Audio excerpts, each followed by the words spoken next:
Instructor Ma.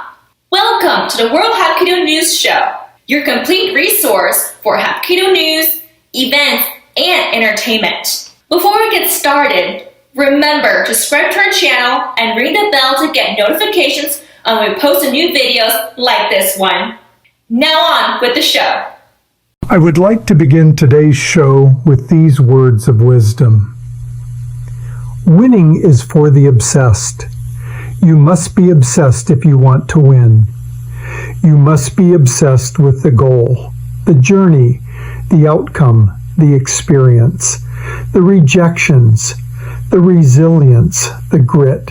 And throughout that journey, as you hit these micro wins, celebrate them and then lock back in. Welcome to the World Hapkido News Show.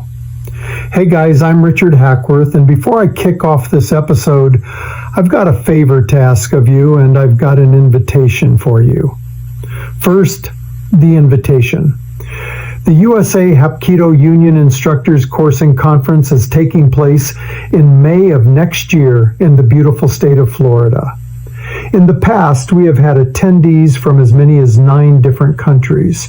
So, if you want to make your full-time living as a martial arts instructor, you want to grow that school, you want to scale it, you want to build your brand, and you want higher levels of meaning and self-mastery, and you want an awesome experience in your martial arts career journey, then you might want to join us at this event, where you're going to be able to surround yourself with like-minded winners. Simply email me to join our early bird discount notification list, and you will be one of the first people given an opportunity to register for this event. The second thing that I'm going to ask you is this.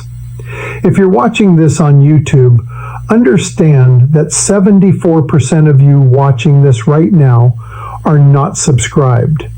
If I'm adding any value to your life, if this is helping you transform and change and getting you to think about how you can level up in life, please do me a favor and do these 2 things.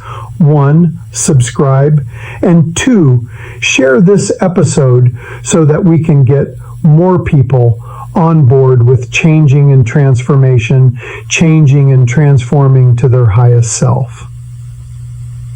So, without further ado, let's kick off this episode. Thank you for your continued support, your dedication to Hapkido, and for joining us on this incredible journey. Let's make this season the most impactful one yet. Sincerely, Richard Hackworth, host of the World Hapkido News Show. I personally invite you to check out our daily posts and content at facebook.com/USA Hapkido Union. We will be right back after these words from our sponsors. Stay focused. Stay sharp. This is just the beginning. Hey folks, Steve Keith and John again. We're running through this time a kick defense. Now, where I get great fun nowadays, kick defenses is John is left-footed, left-handed. So I've always got to adapt to move where he's going. The basic principle of the front kick is he's trying to kick me in the stomach. We're working on that pretense, okay? Now, what I'm going to do is I'm going to step offline. I'm going to deflect his kick with the view to taking him down. Now, obviously, with everything that we have around us today, I'm not going to do the takedown, but I am going to do to the point of the takedown, okay? So, when John throws his left kick, I get an inward hand blocking him, hand onto the shoulder, sweep the leg, take him down. Now, again, just before John throws the kick, if I step offline, using my hand, using my forearm and my hand to block him, pushes him beyond me, hand on the shoulder, quick leg sweep, down he goes, okay? So John, nice and easy again, block, hand on the shoulder, sweep takedown, okay? Obviously what you do next is down to you, but again, it's just that simple fact I know, is that when I step offline and move, the forearm is pushing him offline past me, and it's a nice simple takedown. Okay, very simple, quite low in the terms of where you would show it. You're always going to show this as one of the basics. It's getting you off the line and it's deflecting his energy and his power. Something nice and simple, guys. Sometimes it's nice to go back to basics. Ready to become a life champion? Dive into Be a Life Champion, The Martial Arts Way by Grandmaster Richard Hackworth, the ultimate guide to unlocking your potential using martial arts principles. Transform your life using the powerful techniques and wisdom found in martial arts. This book will inspire you to conquer challenges and elevate every aspect of your life. Master the art of living like a true champion. Available now on Amazon. Hello again, this is Ronald Stone, Grandmaster Ronald Stone, and I'm honored to have my working partner here with me, Shane Miller, at his beautiful new school. We are going to be talking about another session of improvising weaponry. Now, I'm talking about you're in a life-threatening situation, you're not carrying your usual 45 or 9mm, it's a gun-free zone, it's a you name it, and you find yourself needing a weapon. What do? Well, one other way, and certainly one that works very well for our female viewers, is the classic purse. Of course, in my case, we prefer to refer to them as a man bag, but it does the same thing. And the nice thing about it is that it has a variety of uses. Now, back in the 60s, there was a very popular show, and the female heroine used to carry a purse. She had a brick in it. And so carrying a heavy object at the bottom of your purse turns this into a beautiful striking weapon. Now, as we mentioned in previous videos, self-defense improvised weapons usually fall into two categories: striking and throwing. So, you got a brick inside here, or a typical woman's bag full of everything else, and I'm not trying to sound misogynistic or macho, but they're pretty heavy. So, when you find yourself threatened, hitting with a heavy purse is very effective. If you have a purse that has a nice sturdy handle on it, again, when they punch or whatever, it can block, right? And boom, you're back to striking with it. Simply having it down here when they come at you to strangle or do whatever, and again, they come at you, you can let that bugger go and, okay, we'll do that again closer. And you can swing that thing, especially if it's heavy enough, you can go right up the pike with that and then come around up top with it. So it can be used again as a blocking, somebody's at a knife or whatever, and you block, and then you can use it as a striking tool. It can be thrown, and if it's heavy enough and they come at you and you throw that, well, where are you throwing it? We talked about this when we were talking about using smaller objects like wallets. You don't throw it at the head because they will duck it or block it. But if you go like this and you throw it at their sternum, it's enough to take the wind out of their sails, which may give you enough time to flee or counter. And again, you want to counter, if you can't get the eyes in the throat, the next target's the knees. So if you come up here and you throw, your next step's to come in and take out the knee. So even just a simple handbag can work well. The last one I want to talk about is something that I usually take out of the purse or man bag, and that is a stack of keys. Again, between my house, my car, and my practice office, I end up having more keys than the janitor, or custodian. So again, keys make a very good throwing object, to throw them in the eyes, fling them into the chest. You can use some types of keys as a punch tool for the eyes, the throat, the temple. Okay, I personally, and although I have seen it taught in some other places, I'm not a real big advocate of using keys in the fingers to accentuate it. Mainly because they're so irregular and they're so awkward to carry, you're going to hurt your hand more than you're going to hurt them. Your risk of incapacitating your hand is a little higher. So when I'm talking about keys, keychain, I'm sorry, I lost that fight. When I'm talking about keys, I'm basically talking about a good old wad of keys that you can use to fling at them, or you can use as a distraction. And like I said, if they're long enough, or if they come in, like this one is off the Toyota, and it pops up, you can use that as a spear. So those are just some ideas that you can pick up off the table, off your purse, out of your pocket, to help yourself in a life-threatening situation. Remember, these are life-threatening self-defense technique. Discipline isn't a skill, it's a choice. One, go. Hi folks, Steve O'Keefe here. Welcome to video 5 of the sequence. In this video we're going to talk about braking materials and the different types of materials. Now I touch on this area where here in Ireland the boards are completely different than America. They are very wet board, they're very springy board, they don't like to break too easy, and there's videos of me breaking 4 and 5 of these things and they just bounce back at you and laugh nearly. But throughout the history of the breaking that I've done, we've gone through clay tiles, clay bricks, concrete bricks, concrete roof tiles. I think the only one that I haven't really mastered yet was the baseball bat. Baseball bat is one that still kind of messes with my head a little bit. I broke it with my hand, I broke it with my elbow.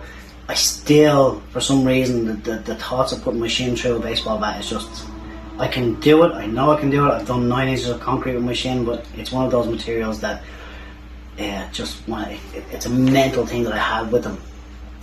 Although I do have 2 waiting for me in Canada when I go back out there. We put them to one side when we're there in May. But the different types of materials, and again, we're going to go through materials here for beginners to advanced, okay? So in an ordinary class situation for me, I use them with the kids. I have they're European clay tile. I'm not sure if you can get them in America, but they're European clay tile. They're about 9 inches long, 7 inches wide, and they're maybe half an inch thick. They're a great confidence builder for the kids. Rather than using breaking boards, they're just great starting area for the kids. Then I moved the kids onto a 1 inch concrete roof tile. Now, sounds harder than it actually is. The concrete roof tiles, while they are hard and they are unforgiving when they don't go, like every material, it's just one of those things where we use them. They are 18 inches long, they're 10 inches wide, and they're 1 inch thick. So they're fantastic. Again, there's videos of me out there breaking them. When I'm in the States, and all the work I've done in the States over the years, different places have different materials. One I really like for the kids out there is a 1/2 inch breaking board, which is I think it's 12 inches long by 6 inches wide by 1/2 inch thick. Fantastic beginner's board. And again, it can actually be quite good for some of the advanced strikes, learning to do some of the finger strikes, learning to do some of the punch strikes. Again, depends on the school, depends on the curriculum that's there, if you're in competition or if it's just school syllabus breaking, for grading or whatever. But for me, out there, the variety of material is so much more. In competition out there, I've come across the 1/2 inch boards that I talked about. 1/2 inch full board, which is 10 inches wide, 12 long, and 1/2 inch thick. Again, competition board. Then you move up to the 1 inch board, same sizes, 12 by 10 by 1. Then you move on, you've got your curtain poles, you've got your 4x2s, different types of materials like that people actually bring to competition to break in their crazy breaking routines. You've also got then your patio slabs, which I love out there. It's the 2 inch patio slabs, 16 long, 8 wide, 2 thick. Absolutely love them. Some of my favourite material to break actually. Then you've got your different kind of scallops that you buy in your local Home Depot or Lowe's. 16 inch long, and it's got the 3 heads on top. They're like a garden edging. So there's so many different types of materials, and again, each material has its own benefits, and each material, the more you get to practice with them, you get to learn how to break, what requires to break. There's not much material here in Ireland that I don't know how to break, in terms of, okay, I go to the beach on a regular basis, I break stone on the beach. Kokushinkai guys do a lot, well, they used to, a lot of Kokushinkai guys used to do it. We've always done it as well, so it's one of those things where you place a stone on a bigger stone and you're breaking that stone. Again, each material, as I said, has its own benefits to what you want to do. If you go to some of the creative breaking that's around at tournaments, you've got guys doing some aerial kicks, you've got guys doing some finger breaks, you've got guys doing jump side kicks. 1/2 inch board looks fantastic with kids because it gives them the dedication, it gives them what they need. If you've seen somebody my size jump side kicking at a half-inch board in a competition or a tournament, you would expect them to be a beginner. I wouldn't expect to see an advanced guy breaking half-inch boards or a side kick or a flying side kick at a competition. I think it would be a bit of a waste. Again, that's a personal opinion because I've judged at so many different competitions throughout the years and across the world. So when it comes to the different materials, like I said, breaking boards are in your school, half-inch boards, 1-inch boards, and then some patios. And again, not even going into the 4x2, but some curtain poles, some wooden dowels. Things like these are great confidence builders too. So again, that just covers some of the materials that are there, but everything still applies from before, and all the technique and everything else. Okay, hopefully you enjoyed this one. Thank you. If you've already put in the time, the training, and the heart, maybe it's time for your rank to reflect that. Certified promotions and Grandmaster recognitions aren't just titles. They're legacy markers. Want to learn how to take that next step? Reach out at World Martial Arts Media and we'll guide you through the process. DM us or visit the link in the description to start your official evaluation. Welcome to this month's lesson for Championship Training. I'm your host, Grandmaster Shane Miller. I am the coach for the USA Hapkido Union team. I hope that you will apply this lesson to your own life and training. Today's topic is the fire within, igniting and sustaining motivation. As a martial arts grandmaster and 7-time world champion, I've spent a lifetime on the mats, in the dojo, and in the ring. I've witnessed the highest highs of victory and the lowest lows of defeat. But through it all, one truth has remained constant.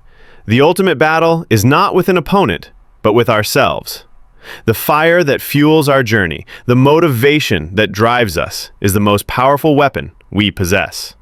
Discovering your why, identifying your deepest motivations. Before you can ignite the fire, you must first understand what you're trying to burn. Your why is the core of your motivation. It's the reason you wake up early, push through exhaustion, and sacrifice comfort for progress. For some, it's the desire for self-defense. For others, it's the pursuit of discipline, physical fitness, or a spiritual connection. It might even be a promise you made to yourself or a loved one. Take a moment to look inward. What truly drives you? Is it the desire to protect your family, to become a role model, or to simply prove to yourself that you can? Once you identify this core motivation, it becomes your anchor. In the face of doubt, fatigue, or disappointment, you can return to this why and find the strength to continue.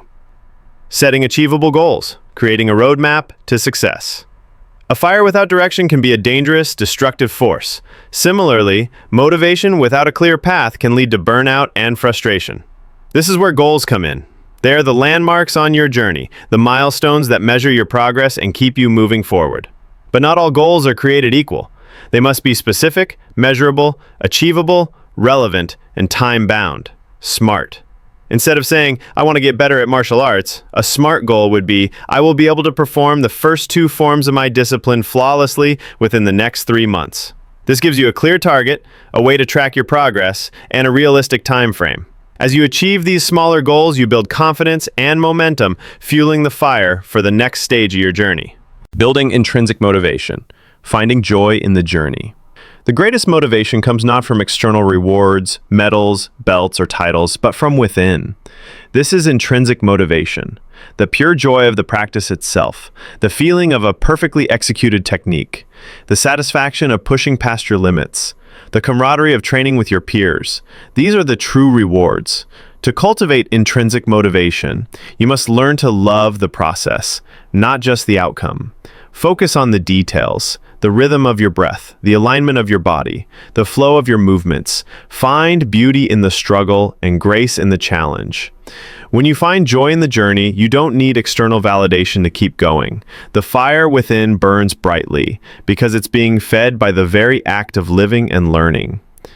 Overcoming plateaus and maintaining momentum. Strategies for long-term motivation. Every martial artist, no matter how skilled, will face plateaus. These are periods where progress seems to stall, and the fire of motivation can begin to flicker. This is the moment where true champions are forged. Instead of giving in to frustration, view a plateau as a sign that it's time to change your approach. Mix up your training. Introduce new drills, spar with different partners, or study a different aspect of your art. Seek guidance from your instructors or senior students. Remember your why and revisit your goals. The secret to long-term motivation is not to avoid plateaus, but to learn how to navigate them. It's a test of your resolve, and every time you push through, your internal fire grows stronger. The role of passion and dedication, cultivating a love for the art. Ultimately, the fire within is sustained by two things: passion and dedication. Passion is the spark that ignites the journey. It's the initial excitement, the thrill of discovery, the love for the art that draws you in. But passion alone is not enough. Without dedication, it will quickly burn out. Dedication is the fuel that keeps the fire burning. It's the commitment to show up on the days you don't feel like it. It's the discipline to practice when no one is watching. It's the humility to learn from your mistakes and the courage to keep trying. To be a martial artist is to be a student for life. My 7 world championships were not the result of a single event, but of a lifetime of dedication, a constant process of learning, failing, and getting back up. The fire within me still burns brightly, not because I've won, but because I continue to love the art, the journey, and the unending pursuit of self-improvement. Find your why. Set your course, enjoy the journey, and commit to the process. Let the fire within you burn not only for victory, but for the love of the martial arts, and you will find that the greatest rewards are not the medals around your neck, but the strength, resilience, and wisdom you forge along the way. Please remember to like, comment, and subscribe. Thank you for your support. Hello, I am Grandmaster Jay Janot. I am the Vice President of the USA Hapkido Union. Hapkido is often translated as the way of coordinated power. It's an art of harmony, of using an opponent's energy against them, and of developing a deep understanding of body mechanics. Yet, many practitioners get caught in the cycle of simply learning techniques without truly understanding the underlying principles. To truly master this art, one must become a scholar of Hapkido. This goes beyond physical skill. It requires a commitment to a deeper, more intellectual pursuit. As the Vice President of the USA Hapkido Union and the founder of Jaemukwan Hapkido, I've had the honor of guiding countless students on their journey. Through my experience, I've identified 5 key things that every serious Hapkido practitioner should be doing to become a true scholar of the art. 1. Master the fundamentals. Don't just memorize them. A scholar doesn't just read the words. They understand the meaning behind them. The same is true for Hapkido. It's not enough to simply be able to perform a throw or a joint lock. A scholar of Hapkido understands why a technique works. They can explain the principles of leverage, balance, and fluid motion that make the technique effective. This means you must spend time on the basics. Don't rush to the next belt or the next advanced technique. Instead, dedicate yourself to perfecting your stances, your footwork, your falls, and your basic strikes. Understand the mechanics of each movement. A true scholar can perform a simple wrist lock with the same level of focus and understanding as they would a complex combination of strikes and throws. This dedication to the fundamentals will serve as the strong foundation upon which all your future knowledge is built. 2. Study the principles, not just the techniques. The beauty of Hapkido lies in its principles, the use of circular motion, the principle of non-resistance, and the concept of Hapki itself, the union of mind and body. A scholar of Hapkido doesn't just learn a series of techniques. They learn the underlying principles that make those techniques work. They can apply these principles to a variety of situations, even those they've never seen before. When you're training, ask yourself why. Why does this movement work? What principle is at play? How can I apply this same principle in a different context? By thinking in terms of principles rather than just techniques, you unlock a deeper understanding of the art. You'll begin to see the common threads that connect every movement in Hapkido, allowing you to improvise and adapt with true martial intelligence. 3. Seek knowledge beyond your own lineage. The martial arts world is a rich tapestry of history and tradition. A scholar of Hapkido is not an island. They are a part of a larger community of martial artists. While your own lineage is important and should be respected, a true scholar seeks knowledge from a variety of sources. This means learning about the history of Hapkido, the different schools and their founders, and the various interpretations of the art. Attend seminars from different masters, read books on the history and philosophy of Hapkido, and watch demonstrations of other styles. This is not about abandoning your lineage, but about enriching it. By understanding the broader context of Hapkido and other martial arts, you can gain new insights, deepen your appreciation for your own style, and become a more well-rounded and knowledgeable practitioner. 4. Cultivate mind, body, and spirit. Hapkido is not just a physical practice, it's a way of life. A scholar of Hapkido understands that true mastery comes from the harmonious development of the mind, body, and spirit. The physical training builds a strong and capable body, but it's the mental and spiritual aspects that truly define a scholar. This means you must cultivate a disciplined mind through focus and meditation. You must develop a strong spirit through perseverance and humility. This is the way in Hapkido. Practice your art with a quiet mind and a focused intent. Seek to understand not only the physical application of a technique, but also its ethical and philosophical implications. A true scholar of Hapkido uses their knowledge not for aggression, but for self-improvement and the protection of others. 5. Teach and share your knowledge.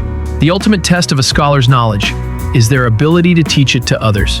When you have to break down a technique, explain a principle, or guide a student, you are forced to confront your own understanding. Teaching exposes the gaps in your knowledge and solidifies the things you truly know. It's a humbling and deeply rewarding experience that accelerates your own learning. As you progress in your Hapkido journey, don't be afraid to help and teach those who are less experienced. Share your passion, your insights, and your dedication. By teaching others, you not only help them on their path, but also deepen your own scholarship. You become a living embodiment of the art, carrying its traditions forward and ensuring that the knowledge continues to grow and flourish for generations to come. To be a scholar of Hapkido is to embark on a lifelong journey of learning, practice, and self-discovery. It's a path that demands dedication, humility, and a relentless curiosity. By mastering the fundamentals, studying the principles, seeking diverse knowledge, cultivating your mind, and sharing your wisdom, you can move beyond being just a practitioner and become a true guardian and scholar of the art of Hapkido. Thank you for watching today's show. I look forward to meeting you in person at one of our events soon. I'm Instructor Ma, and along with your show hosts and sponsors, we thank you for watching today's show. Be sure to share this with your friends, subscribe to our channel so that you don't miss a single exciting episode. You can visit our sponsors by the following links in the video descriptions.